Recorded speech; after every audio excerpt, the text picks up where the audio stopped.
पवित्र श्रीराम नवमी आज भद्रक सहर आपण देखुवे गेरुआ रंगरे सुसज्जित होइछि ऐतिहासिक श्रीराम नवमी जे भद्रक रे 1991 मसीह श्रीराम नवमी आरंभ होता। आज 2026 दीर्घ 36 वर्ष धरी श्रीराम नवमी भद्रक रे आयोजन करा जाउछि। खाली भद्रक नुहे सारा देश रे भद्रक श्रीराम नवमी को नहीं सब बेले चर्चा लगी रहे। आपण देखुवे जेतेबेले श्रीराम नवमी आसे जे पुरी रथ यात्रा रे आपण जेपरी जनगहली देखंती भद्रक रामनवमी से भली जनगहली देखा मिले। तो आम पाखे अच्छा से श्रीराम जो महायज्ञ कमिटी अच्छी से कमिटर संपादक जे आम बड़ भाई अच्छा स्वाधीन सुंदर भाई आम सहित कथा हवा से कौन कह। सर्वप्रथमे आपण जरिया अगणित श्रीराम भक्त को आज पवित्र श्रीराम नवमी अवसर श्रीराम महायज्ञ समिति पक्षर हार्दिक शुभेच्छा और शुभकामना जनाऊँ।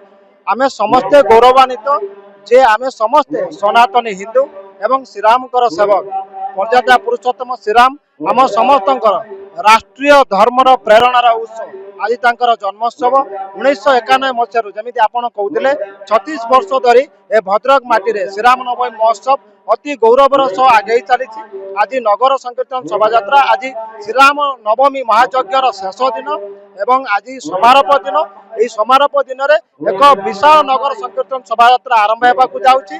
अपराह 3 घटिका समय नेहरू स्टाडियम और राजघाट शनि मंदिर आरंभ हो जो नगर संकीर्तन शोभा शताधिक मेढ़ सुसज्जित मेढ़ सुदृश्य मेढ़ विभिन्न गाँ पंचायत साई वार्ड ब्लॉक एवं अनेक जिलूर सामिल होती एवं मेढ़ सहित भारत वर्षर महाराष्ट्र तमिलनाडु गुजरात आसाम एवं बेंगलुरु प्रतिष्ठित होता सांस्कृतिक दल नृत्य दल एवं वाद्य जंत्र ए नगर संकीर्तन शोभा निजक सामिल करुँच। एक आध्यात्मिक परिवेश सृष्टि होगा जाऊँगी। आपण पुणी जमी कहते पूरा जिला बर्तमान राममय हो गौरवमय हो आबाल वृद्ध वनिता एथर निजक सामिल कर लक्षाधिक श्रद्धा भिड़ को दृष्टि रखी श्रीराम महायज्ञ समिति और जिला प्रशासन पक्षर समस्त प्रकार आवश्यक पदक्षेप ग्रहण कर पानीय जलर व्यवस्था कथा कहुँ शौचालय व्यवस्था कथा कहुँ पार्किंग व्यवस्था कथा कहुँ एवं सुरक्षा दृष्टिकोण सीसीटीवी एवं ड्रोन व्यवहार जिला प्रशासन पुलिस प्रशासन करुँच।